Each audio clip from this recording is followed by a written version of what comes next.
Team 6, for your morning update of the Grasshopper Fire. So starting down southwest corner of our fire, our Division Alpha, you'll see we have black line and containment line around the southwest, all the way across the south of the fire, along the 10 and 11 road, above Pine Hollow and Sportsman's Park. All of that line continues to hold. Our crews continue to mop up and secure and get us more depth of containment, and we're feeling confident in those lines in the coming days. As we come up through Badger Creek, along the 27 road, all the way up to where we make the turn to start heading back out to the west, again, we can continue to mop up and secure those lines with engine companies, hand crews.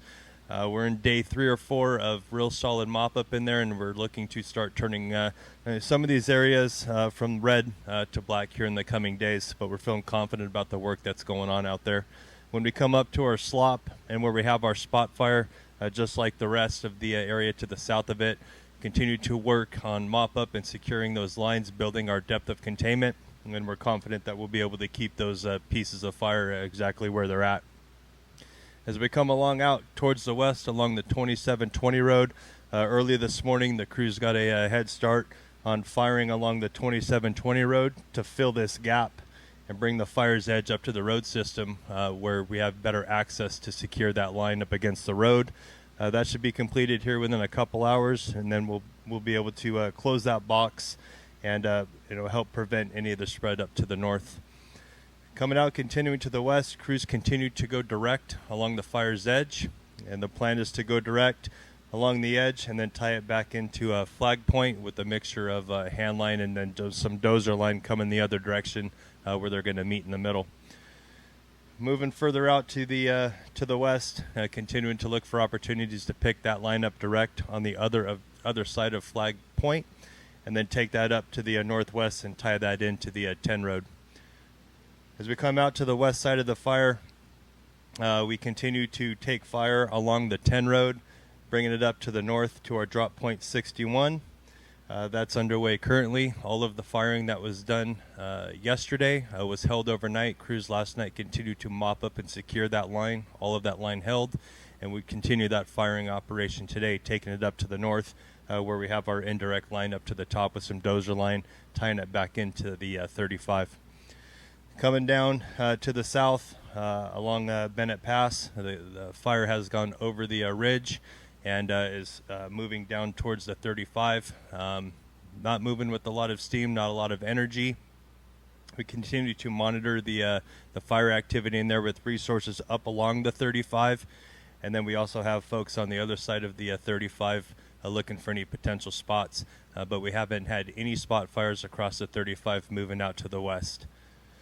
As we come down to the south, back into our Division Alpha, the fire has come down and touched our road system down there. We're looking for opportunities to carry fire along the road system and kind of tie it back into itself.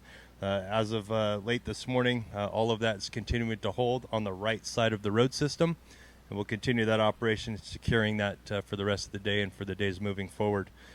And then working down south, we continue to identify additional contingency lines with our contingency group. In the event that our primary lines don't hold, we're looking to identify and build out contingency lines. And then we look to identify a third contingency line. And that process will continue of the identification as far as we need to go moving down towards the south. As the containment increases around our infrastructure and around our communities, our partners with the Oregon State Fire Marshal's Office will start to downsize their footprint here on the incident. As they start to downsize their footprint, in the event that we have increase in fire activity or we identify some sort of a threat to life, property, or infrastructure, we do have the ability to contact the state and have surge resources respond back out to the incident to give us a hand. But overall across the incident, just to reiterate, all of our containment line that we have out here doesn't mean that we're walking away from it. Although it's showing black on the map, we continue to have a presence around those lines, continue to mop up and secure and tighten all those lines up. But what we are doing is taking some of those resources now that we have containment and we're feeling really confident about it, and we're relocating them onto the fire, bringing some more horsepower out to the head of the fire and helping those resources kind of neck that thing down and eventually pinch it up into the road and help reinforce those lines and put it to bed. And that will conclude your update for this morning.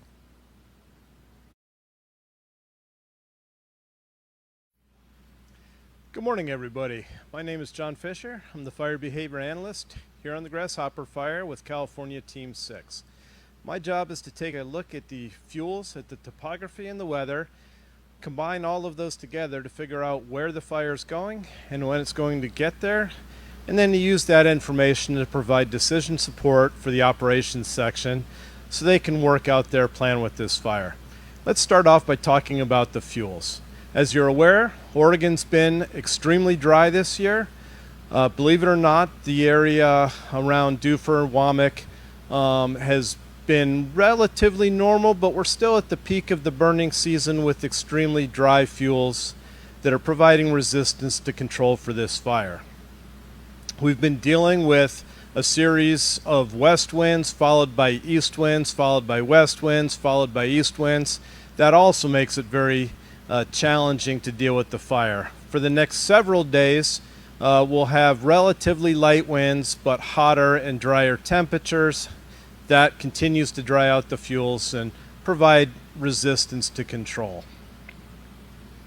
And then the topography up here in the Badger Creek area is extremely steep and makes it very difficult for us to get firefighters into that area to deal with the fire.